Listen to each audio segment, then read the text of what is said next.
सबसे पहले आज की अहम खबर, ईरान और अमेरिका के दरमियान तल्खी फिर बढ़ रही है और आज ही प्रेसिडेंट ट्रंप ने ईरान को धमकी दी है कि हमारे जहाज़ का नाम नहीं उन्होंने लिया, लेकिन उन्होंने कहा कि हमारे जहाज़ तैयार हैं किसी भी वक्त जाने के लिए, और उन्होंने लफ्ज़ यूज़ किया है लॉक्ड एंड लोडेड कि हमने हमारे बम्बार तैयारे तैयार हैं और लोड हैं बिल्कुल। और उसकी वजह उन्होंने ये बताई है कि ईरान में मुजाहरे हो रहे हैं वहाँ पे महंगाई की वजह से, और लोगों की कुव्वत ख़रीद कम हो गई है जिसकी वजह से दुकानदारों ने हड़ताल की है और मुजाहरे भी हो रहे हैं। उन मुजाहरों को बहाना बना के प्रेसिडेंट ट्रंप ने एक अपने सोशल पे पोस्ट किया, उसमें कहा है कि अगर ईरान ने तशद्दुद का रास्ता इख्तियार किया मुजाहिरीन के ख़िलाफ़ जिसकी उसे आदत है, तो अमेरिका उनको बचाने के लिए आगे आएगा उन ईरानी मुजाहिरीन को, और हमने अपने we are locked and loaded ready to go कि हमने बिल्कुल तैयार हैं और जाने के लिए भी तैयार हैं। तो थैंक यू फॉर अटेंशन। और इस पर अली लारीजानी जो ईरान के सिक्योरिटी के एडवाइज़र हैं, उन्होंने कहा है कि पहले इसराइल ने धमकी दी, अब डोनाल्ड ट्रंप ने धमकी दी ईरान पर हमला करने की, तो इससे साफ जाहिर हो गया है कि पर्दे के पीछे चल क्या रहा है ईरान के ख़िलाफ़। और हम ये समझते हैं कि जो एहतजाज करने वाले दुकानदार हैं उनका और उनका स्टांस क्या है, और जो लोग फसाद फैलाना चाहते हैं उस एहतजाज की आड़ में हम उनको भी जानते हैं। और ट्रंप को ये मालूम होना चाहिए कि अगर अमेरिकी इंटरफेरेंस हुई हमारे अंदरूनी मामलात में तो ये पूरे रीजन को डिस्टेबलाइज कर देगी। और ईरान ने जो छुपी धमकी का जवाब छुपे तरीके से यही दिया है कि फिर हम जवाब देंगे उसका, और वो जवाब ज़ाहिर है इसराइल की तरफ ही होगा। और लगता है कि ये खिता एक और नई तलखी और कशमकश की तरफ बढ़ रहा है। बेहतर करें नया साल 2026, लगता है कि जंगियाँ भी जारी रहेंगी। और हमारे आज के प्रोग्राम का तारुफ टॉप स्टोरी होगी हमारी 5 बड़ों का एजेंडा। राना सनाउल्लाह साहब जो मुशीर हैं वज़ीर-ए-आज़म के सियासी अमूर के लिए, उन्होंने कल ये बात कही है कि 5 बड़े अगर बैठ जाएँ इस मुल्क में तो आगे बढ़ने का रास्ता मिल सकता है। अगर ये इतना ही आसान है तो बैठ क्यों नहीं रहे? कौन सा बड़ा उसमें से है जो मुखलिस नहीं है, या कोई भी नहीं मुखलिस? और फिर वो एजेंडा क्या होना चाहिए उन 5 बड़ों का अगर वो बैठ जाएं? इस पर हम बात करेंगे आज के प्रोग्राम में, और तमाम इश्यूज़ भी इसमें जो सियासी इस वक्त चल रहे हैं और मईशत के, उस पर सेनेटर राना सनाउल्लाह साहब से। और हमारा आज का टेल एंडर होगा, टॉप स्टोरी का टेल एंडर, उम्मीद, अमन और मईशत पाकिस्तान भारत से आगे। ये एक सर्वे आया है 2 इंटरनेशनल ऑर्गेनाइजेशन ने किया, गैलप इंटरनेशनल और ब्लूमबर्ग। उन्होंने ये कहा है कि इंडिया और पाकिस्तान के दरमियान जो अगर कंपैरिजन किया जाए तो पाकिस्तान में 51% लोग उम्मीद कर रहे हैं कि अगला साल उनके लिए बहुत अच्छा आएगा।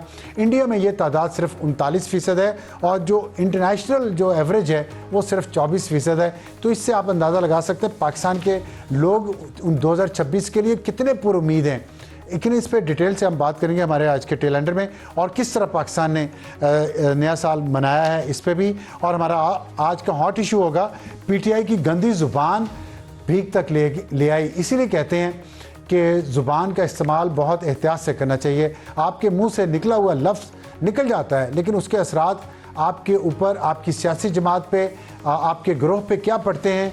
वक्त ने साबित किया है कि पीटीआई इस वक्त जिस सिचुएशन में है उसमें उनके सोशल मीडिया की गंदी ज़ुबान, उनके यूट्यूबर्स के घिनौने ख्यालात और गंदी ज़ुबान उनकी भी, वो पीटीआई को अब इतनी बड़ी जमात को इस हद तक ले आई है कि वो भीख मांग रही है। मुलाकात की इस पर हमें ज्वाइन करेंगे शौकत यूसुफजई जो डिप्टी सेक्रेटरी इत्तलात हैं पाकिस्तान तहरीक इंसाफ के। और हमारा आज का एडिटोरियल होगा क्या नए साल में महंगाई कम होगी इसके बावजूद कि 51% अवाम पाकिस्तान के गैलप और ब्लूमबर्ग सर्वे के मुताबिक पुरुम्मीद हैं पाकिस्तान के मुस्तकबिल से, और खुश भी हैं, और they are looking forward to this new year. लेकिन क्या मईशत इस साल बेहतर होगी या नहीं? और इस पे प्लानिंग मिनिस्टर एहसन इकबाल साहब ने ग़ज़ाई अदम तहफ़्फ़ुज़ के बारे में जो एदाद शुमार जारी किए हैं वो क्या कहते हैं, और हाउस होल्ड इंटीग्रेटेड इकनॉमिक सर्वे क्या कहता है, इस पर हम बात करेंगे अपने आज के एडिटोरियल में। और शुरू करते हैं आज की टॉप स्टोरी से। हमें ज्वाइन किया है सेनेटर राना सनाउल्लाह साहब, मुशीर हैं वज़ीर-ए-आज़म के बराए सियासी अमूर। राना साहब अस्सलाम वालेकुम। जी वालेकुम सलाम। आपने कल फरमाया 5 बड़े अगर बैठ जाएं आपस में तो ये मुल्क आगे चल सकता है। नंबर 1 ये है कि रुकावटें क्या हैं अलग अलग पूछ लेता हूँ, लेकिन आपको सिर्फ बता दूँ मेरा एजेंडा क्या है। नंबर 1 ये है कि वो बैठेंगे कैसे, और दूसरी बात ये है या क्या चीज़ रोक रही है उन्हें बैठने से। अगर वो बैठ गए तो एजेंडा क्या होना चाहिए? देखिए, 5 बड़ों के बैठने से जो है वो ऐसा तो नहीं है कि उनको किसी ने पकड़ के बैठाना है। वो यानी अपनी जमात के वो कायद हैं या वज़ीर आज़म साहब हैं या प्रेसिडेंट साहब हैं। मुराद इससे ये है कि एक पार्लिमानी जमहूरी निज़ाम में जो है वो इश्यूज़ ना भी हों तब भी गवर्नमेंट और अपोजिशन का जो है वो आपस में जो है वो राब्ता और आपस में जो है वो डायलॉग होना चाहिए।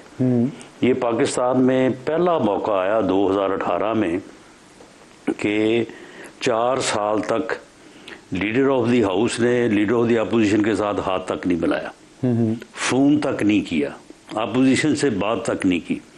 वरना पार्लिमानी जमहूरी सिस्टम में किसी मुल्क में ये तसव्वुर नहीं किया जा सकता कि ऐसे भी हो सकता है।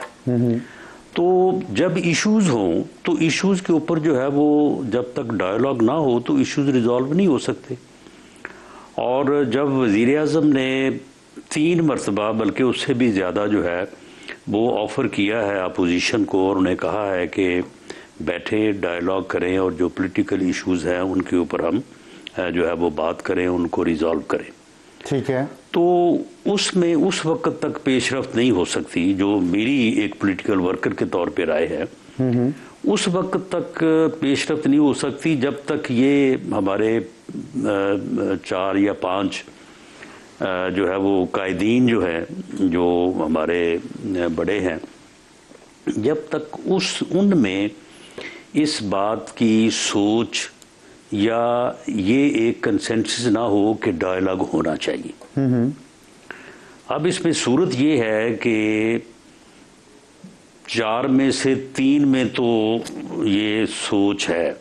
अच्छा, मेरी लीडरशिप ने हमेशा जो है वो थोड़ा सा इंटरप्ट, सॉरी मैं आपको इंटरप्ट कर रहा हूँ, लेकिन सिर्फ फर्दर रिकॉर्ड ये बता दें कि आपके मुताबिक ज़ाहिर है आप पाकिस्तान के एक बहुत सीनियर पॉलिटिशियन हैं और बहुत कुछ आपने ज़िंदगी में देखा हुआ है, तजुर्बा आपका, अगर आप सजेस्ट कर रहे हैं तो उसके पीछे लॉजिक तो है। वो कौन से बड़े हैं जिनकी आप बात करें, 5 बड़े? यानी देखें, मामला ये है कि अगर आप PMLN की बात करें तो हमारे कायद हैं मोहतरम मियां नवाज शरीफ, वज़ीर आज़म हैं, पीपल्स पार्टी